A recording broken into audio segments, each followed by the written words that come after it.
In the stillness of the desert evening, when the sun sinks behind the honey-coloured hills, the Nile flows like a ribbon of time. Let your body relax and your thoughts begin to drift as we journey together back to ancient Egypt. This is not just a story of a queen. It is the story of a world that bloomed in the desert, a land born from the river itself.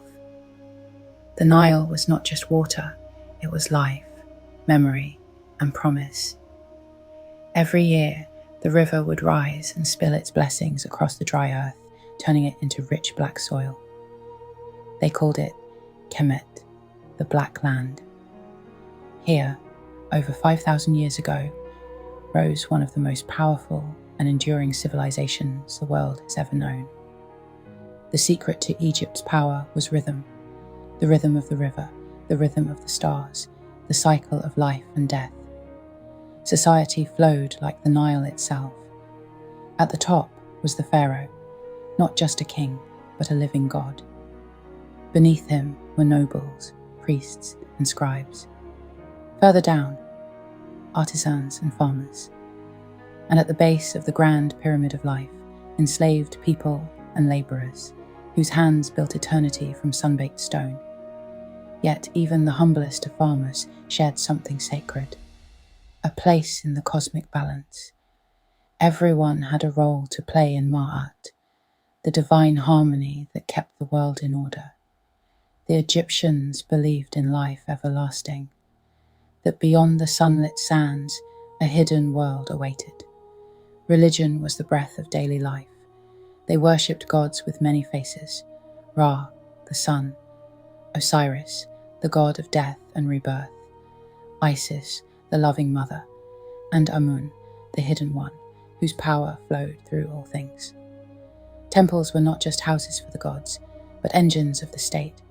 Priests managed lands, stored grain, even advised the pharaoh. And women. Yes, women in Egypt had a unique place. They could own property, divorce, conduct business. Some even became priestesses of Hathor, the goddess of joy and beauty. But for a woman to become pharaoh, that was almost unthinkable. Almost. It was into this world of golden gods and stone cities and river-born dreams that Hatshepsut was born. The year was around 1480 BCE. Her father was Thutmose I, a powerful warrior king. Her mother, Ahmose, was no ordinary queen. She carried royal blood and divine grace. Their palace stood proudly in Waset, the city the Greeks would later call Thebes, a sacred place where mortals ruled in the shadow of temples. We can imagine the newborn girl, wrapped in soft linen, eyes wide with wonder. No one knew, not even the stars, that this child would one day wear the crown of a god, that she would break every rule and carve her name in stone. The desert awakens quietly.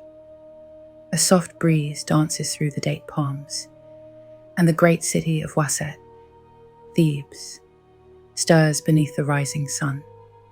In this sacred place of gods and kings, beneath sandstone columns and the gaze of golden falcons, a little girl once wandered barefoot through palace corridors and temple courtyards. Her name was Hatshepsut, and though the world knew her as Pharaoh, tonight, we meet her as a child. Let your mind drift. Let the worries of your day fall away, and step softly with me into the early years of a girl born to wear a crown. Hatshepsut was not like the other children of the palace. While others played with carved dolls and clay animals, she sat near the scribes, watching their reed pens glide over papyrus scrolls. She was barely 5 when she learned to trace her name in hieroglyphs. A lotus, a lion, a twisted rope, symbols of power and spirit. Her mind bloomed early, and like the sacred blue lotus that opened with the sun, she turned her face to knowledge. She would sit beneath painted colonnades, as priests and tutors recited the myths of creation, the triumphs of Osiris, the voyages of Ra through the underworld. And in her heart, a quiet certainty grew. She too was meant to shape the world. In the royal court, education was sacred, especially for children of the bloodline. Hatshepsut was taught to read and write, to measure fields and temples using sacred geometry, to read the stars and interpret dreams. She knew the language of diplomacy, how to greet a foreign envoy, and how to command a court with silence. Her mentor, the high priest of Amun, often said, "This child holds the clarity of the river in flood and the patience of stone." And yet, it was not always easy. She was a girl in a world ruled by men. The other princes trained in war, throwing spears, driving chariots, while she was told to learn weaving and perfume making. But Hatshepsut did not accept those limits. There is an old story that one day, as the boys trained in the sand courtyard, she stood at the edge watching, and when they laughed, she picked up a wooden staff carved like a lotus stalk and sparred with the trainer himself. He underestimated her. She didn't win, not that day, but she didn't retreat either. And the next day, he invited her to train. At night, she would climb the palace rooftop and lie on woven mats beneath the stars. The sky, stretched wide and endless above her, spoke in constellations and silent songs. Her nursemaid, Citra, would find her there and whisper, "Too much thought will steal your dreams, little lotus." But Hatshepsut only smiled and asked, "Do you think the gods know what I will become?" The woman would tuck a linen blanket around her shoulders and reply, "They already do, child. That's why they gave you such a stubborn heart." And so, under the watchful eye of the gods and the golden glow of temple lamps, the girl who would be king grew tall and wise. She studied scrolls by oil light. She debated with priests. She practiced walking like a queen before her feet could reach the floor. One day, she would challenge time itself. But for now, she was just a girl. Curious, radiant, a lotus in bloom. The night hums gently over Thebes as oil lamps flicker and temple bells whisper their silver notes across the Nile. And tonight, we witness how a daughter became more than royalty.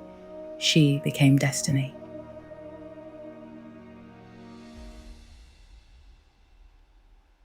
She was no longer the girl who chased sunbeams through columns. She was a young woman now, clothed in linen so fine it shimmered like water. By her side stood her father, Thutmose I, his hair silvered, his hands marked by battles won. One evening, as the sun bowed low beyond the mountains, he placed his hand gently on hers, and together they watched the Nile, still and wide as the future. In some stories, he called her "my true seed," worthy of the double crown. In others, he simply looked at her, and she understood.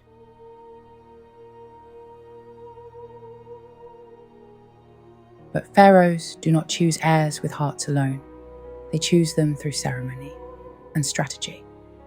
So, when Thutmose left the world of the living, the gods watched, as his son, Thutmose II, took the throne, a boy born of a lesser wife.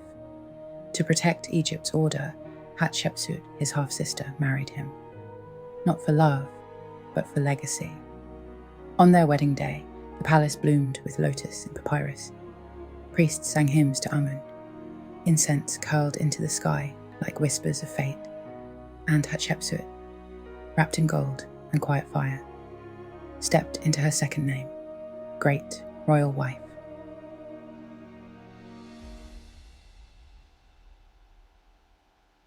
She could have vanished into silks and shadows, as many queens before her had. But Hatshepsut was not like other women. She joined the councils of state. She reviewed trade ledgers. She walked the temple foundations with priests and builders, noting the angle of pillars and the meaning of carved gods. She was a queen, but she thought like a king. Thutmose II leaned into her wisdom, and the court began to murmur that hers was the hand guiding Egypt's helm, not by force, not yet, but with silence and certainty.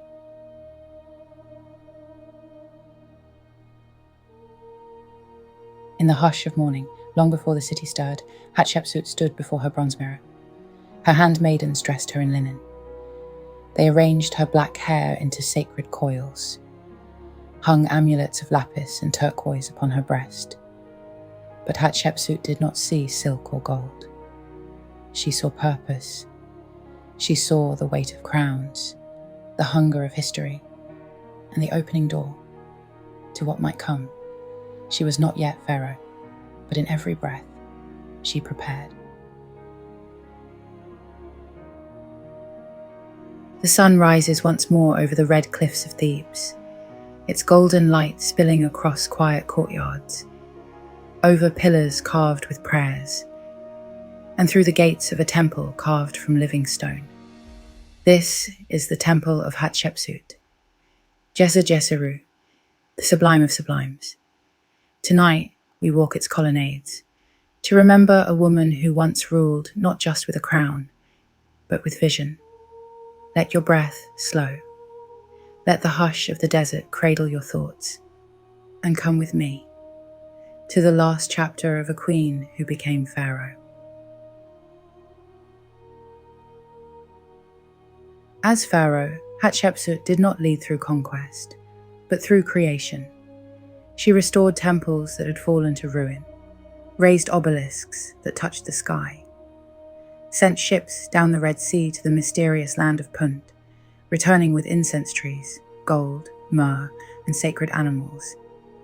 She ruled with Senenmut by her side, her trusted architect, her advisor, perhaps something more. Together, they built not just monuments, but a legacy of peace and prosperity. Hatshepsut ruled for over 20 years, and during those years, Egypt bloomed like the banks of the Nile, in flood.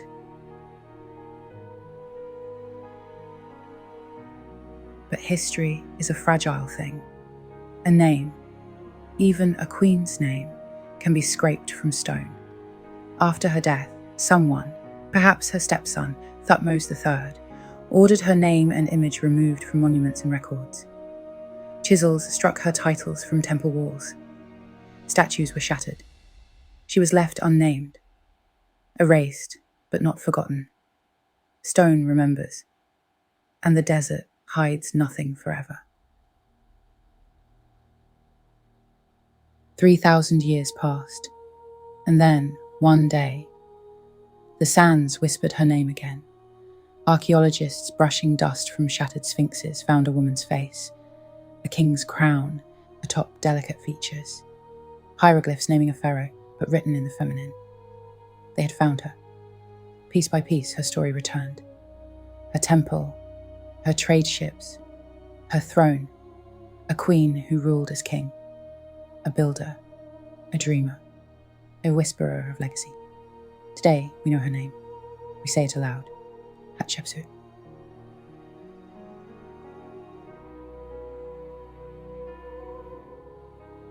And so she lives again, in the stillness of dawn on temple stones, in the fragrance of incense, in the quiet hush of sleep. Let her story settle in your thoughts like desert wind, soft, steady, eternal.